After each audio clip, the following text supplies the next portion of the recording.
Matapos ang buy-bust operation ng mga otoridad, arestado ang 13 individual sa Bayumbong, Nueva Vizcaya.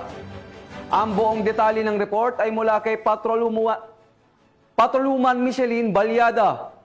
Para sa ang 13 suspect, kabilang ang 8 menor de edad sa isang matagumpay na anti-illegal drug operation na isinagawa ng pinagsanib na puwersa ng Provincial Drug Enforcement Unit ng Nueva Vizcaya PPO at Bayumbong Police Station sa Barangay Bonfal West, Bayumbong, Nueva Vizcaya, nito lamang unang araw ng Nobyembre taong kasalukuyan. Naganap ang buy-bust operation sa tahanan ng isang kilalang personalidad na si alias Lamay na nagresulta sa pagkakasabat ng mga pinaniniwalaang shabu at marijuana na may kabuuang halagang 24,100. Na-recover mula sa suspect ang 12 sachet ng hinihinalang shabu na may timbang na tinatayang 3.5 grams at halagang 23,800, isang sachet ng pinatuyong dahon ng marijuana na may timbang na 2.5 grams at halagang 300, at iba pang kagamitan tulad ng digital weighing scale, 6 na lighter, 8 cellphone, improvised paraphernalia, cash at marked money.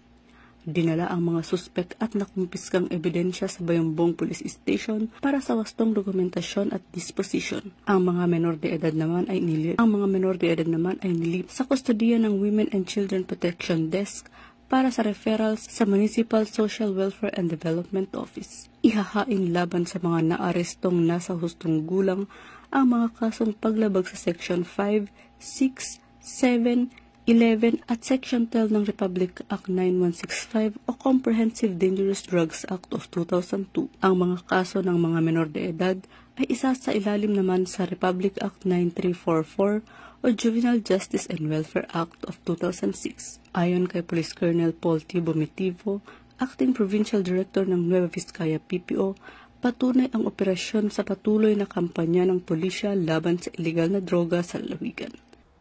Mula dito sa Lambak ng Cagayan, ako ang inyong Police News Network Correspondent, Patroluman Balyada, alagad ng batas, tagataguyod ng Balitang Pulis.